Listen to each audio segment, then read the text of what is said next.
పచ్చి బఠానీ కర్రీ. ఇవైతే కాయలు.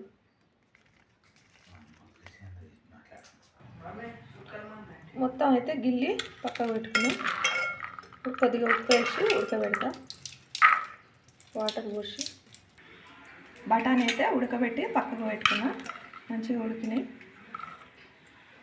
ఇప్పుడు క్యాప్సికమ్, టమాటా, ఉల్లిగడ్డ కట్ చేసి పక్కకు పెట్టుకున్నా. ముందైతే కళాయి పెట్టి 2 స్పూన్ల ఆయిల్ పోసుకున్నా. నూనె వేడెక్కింది కాబట్టి ఉల్లిగడ్డ వేసుకుంటున్నా. ఉల్లిగడ్డ కొద్దిగా ఎర్రగా మగ్గనివ్వాలి.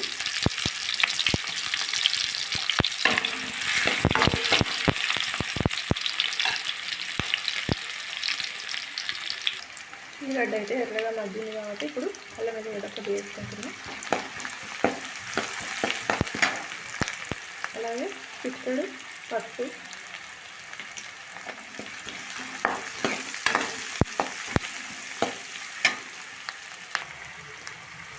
ఇదైతే టమాటా వేసుకుంటున్నాం. టమాటా కొద్దిగా మగ్గనివ్వాలి.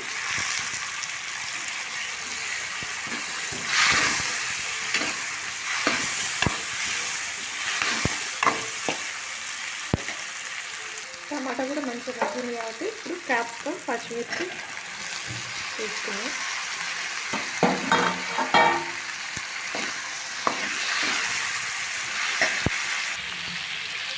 ఇప్పుడైతే ఉప్పు కూడా వేసుకుంటున్నాం.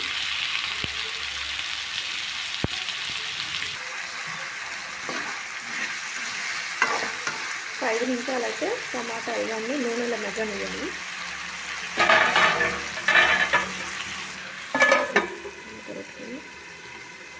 ఇప్పుడైతే ఎలా మగ్గిలో తీసుకున్నాం.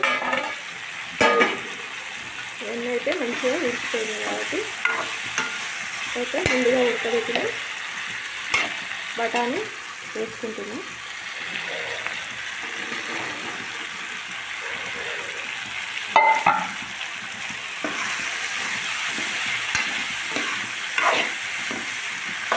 ఇది కూడా ఒక 2 నిమిషాల దాకా కొద్దిగా మగ్గితే బాగుంటుంది.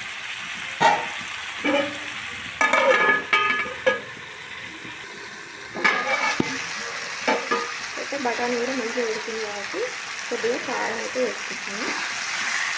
కారం అయితే కొంచెం పడుతుంది, ఎందుకంటే ఇది మిరపకాయలు అవన్నీ వేసుకున్నాను. క్యాప్సికమ్ కూడా కొద్దిగా ఉంటుంది కాబట్టి కారం కొంచెం పడుతుంది. కారం కొద్దిగా మగ్గిన తర్వాత మూత పెట్టుకోవాలి.